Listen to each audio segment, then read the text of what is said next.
The minimum age for running for presidential candidacy is 35. So they're like, we only want people whose brains are starting to deteriorate.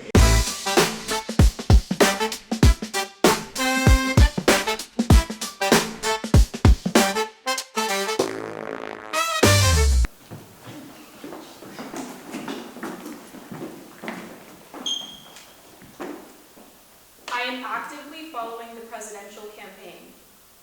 Yes. Wait, which side is which? Is this? Oh, sorry. This is okay.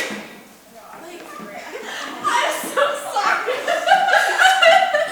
I am sort of like a regular New York Times checker, and so they're constantly updating about where the polls are at and that sort of information. And I don't know if this is quite answering your question, but I'm doing postcarding for the election, so I'm following the election by being an active member and reaching out to people in different states about voting. And I've also been postcarding and following the news. We're also planning to go canvassing. So yeah, I've just been following a lot of what's happening. I get most of my election information from traditional media sources like TV news, radio, and daily newspapers.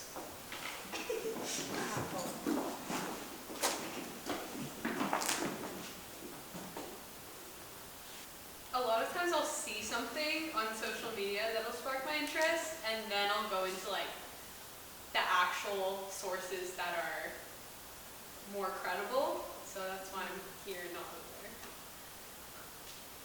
I'm kind of similar to that situation. I would say I get the majority of my news primarily from social media, but I hope they're reputable accounts like New York Times, LA Times, news sources, but they're smaller social media output just because of my shorter attention span.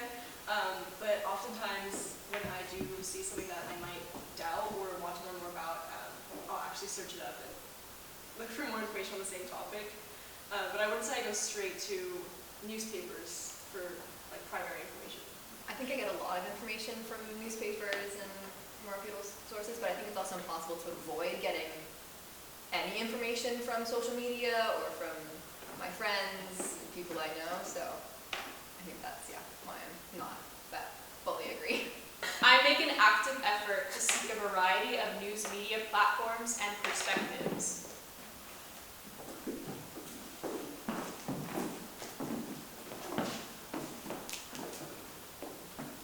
I like to go internet surfing, so I like to just look at different ideas that are different than mine, and normally I don't really listen to them, but it's still interesting to learn what other people are thinking.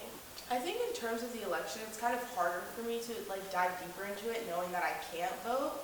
So it doesn't interest me as much, but at the same time, I do want to know what's going on in the country, considering I can vote next time there's an election. So I'm half and half.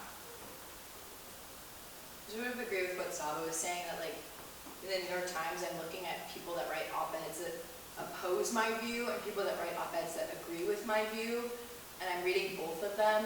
And then also they just have so much logistical analysis about the election that I trust, and yeah, I feel like it covers our nation pretty well. So yeah, like Saba said, I don't really feel much of a need to expand. You should have to have U.S. citizenship in order to vote in the presidential election.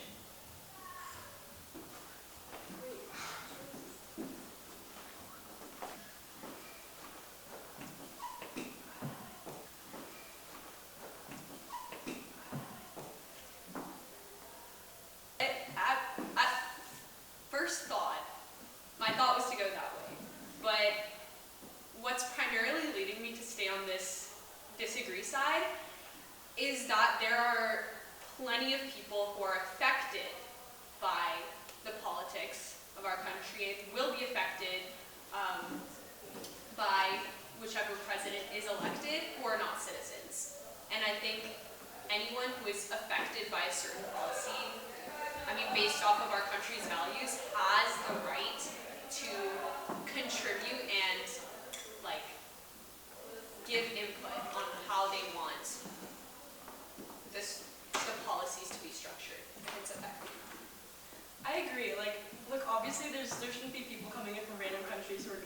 staying in the US for 2 weeks and just happens to be in November and they get to vote. Like, that's not what should be happening. But like Saba said, there, I think that's not like an accurate representation of what like non-citizens living in the US are.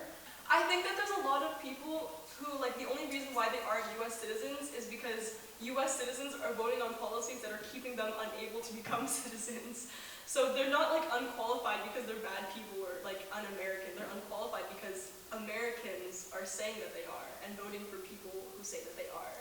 I'm standing over here because I just don't know where to draw the line. Like, a line has to be drawn about whether you can vote in an election for a given country, and if it's not citizenship, what is it? Like, I'm open to it not being, but what would that be? Because, like you mentioned, a person just can't like come in for 2 weeks to vote in the election, or, I mean, the past question was fear of foreign intervention in our election, and that seems like a great way to do that if it's open to non-citizens. I think my original point was kind of what Sama said, like, there are so many people being affected by it, and how I always think about it is, like, I know so many people in my family, they work, like, so hard just to stay in the country. They work so hard, and they're not allowed to vote on if they get to, like, stay in the country they've been working for, like, ever. It's just, like, it's unfair that they have to live a life that they're not in control of.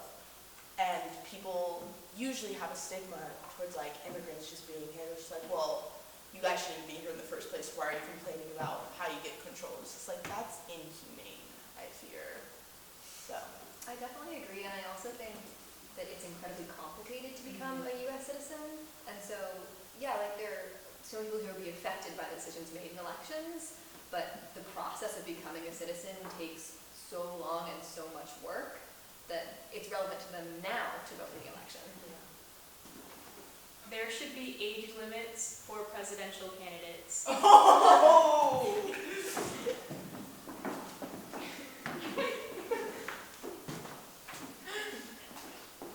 Okay, did you know that your brain actually starts to deteriorate when you're 35? 35 years old. Actually, did you also know, let me follow that up, the minimum age for running for presidential candidacy is 35. So they're like, we only want people whose brains are starting to deteriorate. But like, the age of full development is 25 to 27.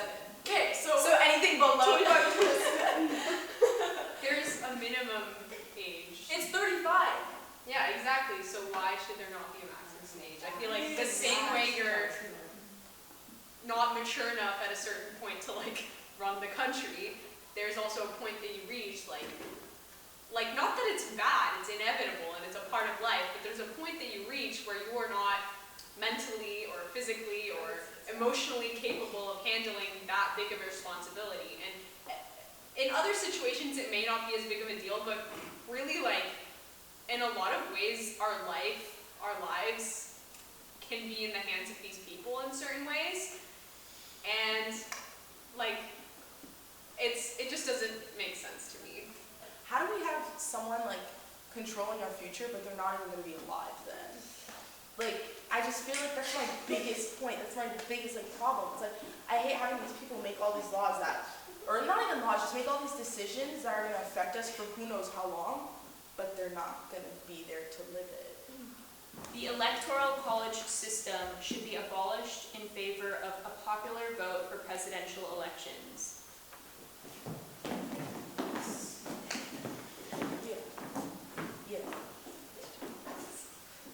I know, at least in the 2016 election, that Hillary Clinton had the majority of votes, and Trump still won because of the Electoral College. And honestly, to me, it's a system that just doesn't fully make sense. It doesn't reflect the ideas that it seems to promote, and that's just confusing to me. I will also say, like, aside from it just making no sense, like, thank you, and the fact that, like, some states just inherently have a stronger weight to their vote than others, which is horrible in and of itself, but I'll say, like, to add on to that, if you look back to, like, the founding of the Electoral College and, like, why it was put into place, it was put into place by, like, Confederate states who wanted states' rights so badly with, like, the undercurrent rhetoric of, like, it's because they wanted to keep slavery in place. And I think, like, it was founded on ideals of, like, wanting to give black voters, and not even black voters, like, indigenous voters, wanting them to have less weight and less value to their votes. And, like, the fact that, like, we still use a system that was founded on those beliefs and those ideals addition to the fact that it just makes no sense at all. I just see it as like, if we're calling ourselves a democratic government, why have it? It's just, if what our democracy is for the people, by the people, then all people should be equally weighed. And it should be a popular vote that decides who rules our country. Or rules, that sounds awful. No, but it's like Represents us. So I hear like so many young voters, even within our school, like a lot of seniors who are turning 18 this year, like, why would I vote? It's California, like it doesn't matter.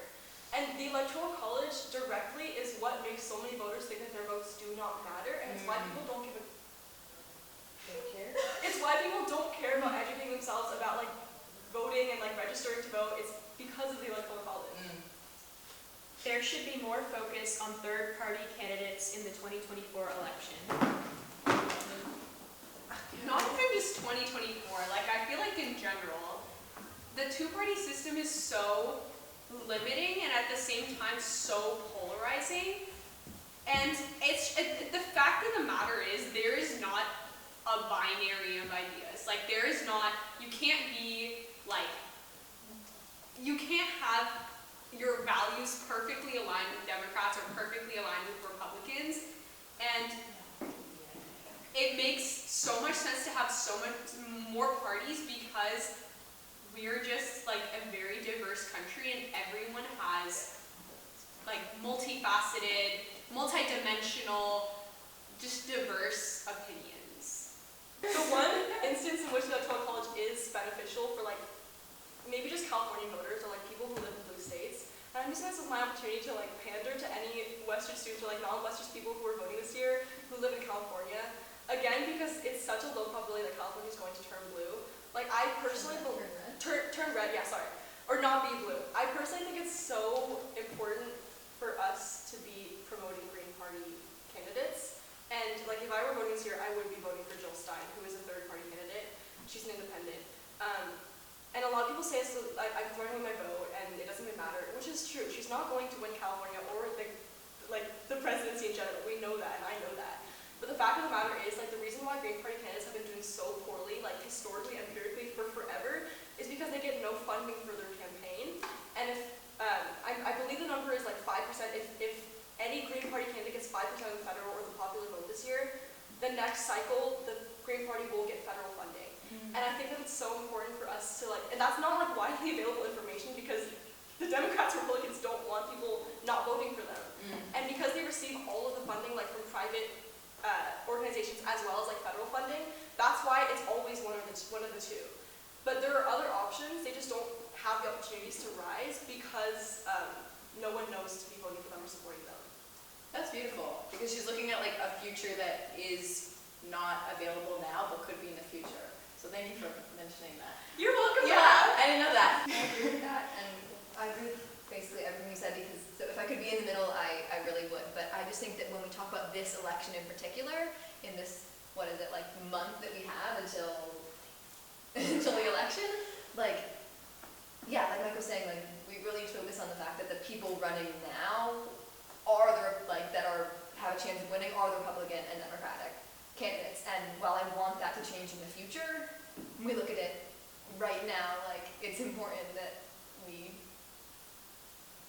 focus on the likelihood of one of those candidates becoming president. Diversity and inclusion should play a role in selecting a presidential candidate. Wait, can you, hold on, repeat it one more time. Diversity and inclusion should play a role in selecting a presidential candidate.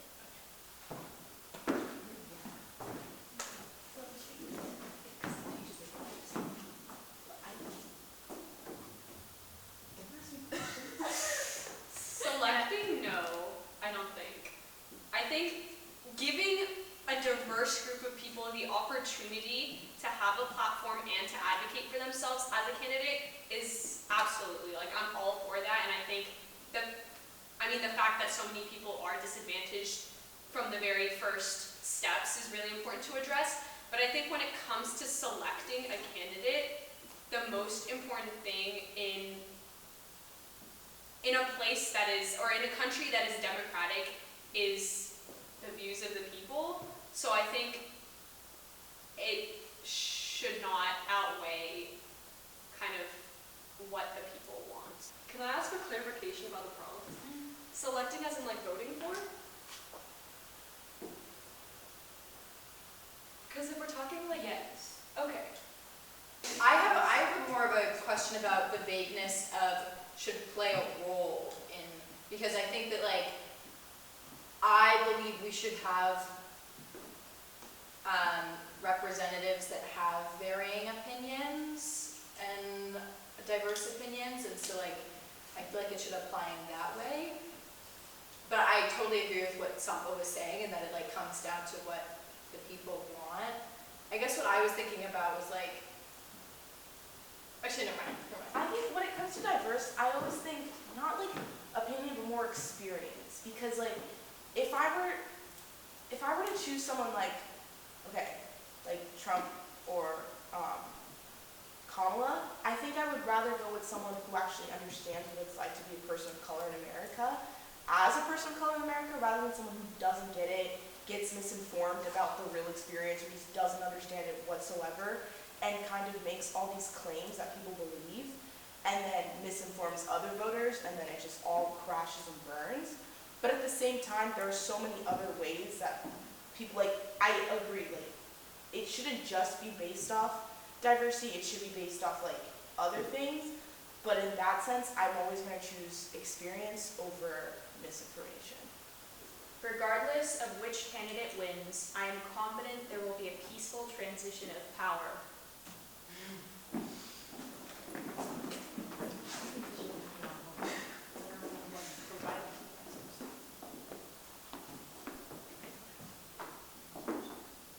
I mean, I feel like that when we're like talking about peaceful transfer of power, the only thing I have to compare it to is like 2021.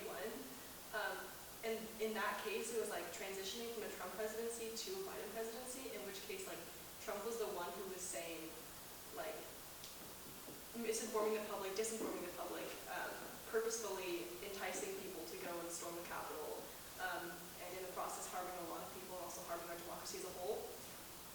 So like that's a big issue for me, but I feel like in that instance it was going from Trump to Biden. I don't think that the Biden administration would ever like entice the public to storm the Capitol or to harm our nation or to harm our democracy in any way. So whether it's going from Trump to Harris or from Biden to Harris or from Biden to Trump, like I don't think that the administration in power would do what the Trump administration did in 2021. I agree with what Sophie's saying, but I think just the transition in general is a lot broader than that. I mean, just even January 6th wasn't like directly between the people who were transitioning the power. It was amongst just, I don't want to say like average people for lack of better words. But the reason I'm not fully on that side is because recently I actually like read something that Trump said he would like not run again if he were not elected, or that like, not exactly that he would accept the results, but that he would not run again. And to me, I don't know if I 100% believe that, but I think it will definitely not be as bad as it was in the previous cycle. I agree with that 100%, but for me, the key is like confident, because I'm honestly not confident in anything that Trump says he will or will not do, and so to me that like affects whether I see this being peaceful, because honestly he's just done so many things that seem to go against even what he says that I think basically anything can happen. Yeah, I think in this case, I wasn't more thinking like it'll be peaceful in the like administration-wise, like they would shake hands and leave. I'm more thinking of like general public, like Yeah. I fear so many things will go wrong no matter who wins. Someone's gonna be in uproar, it's just, I do not feel confident it's gonna be peaceful. It wasn't peaceful last time and the time before, so I don't know if I can trust it now. And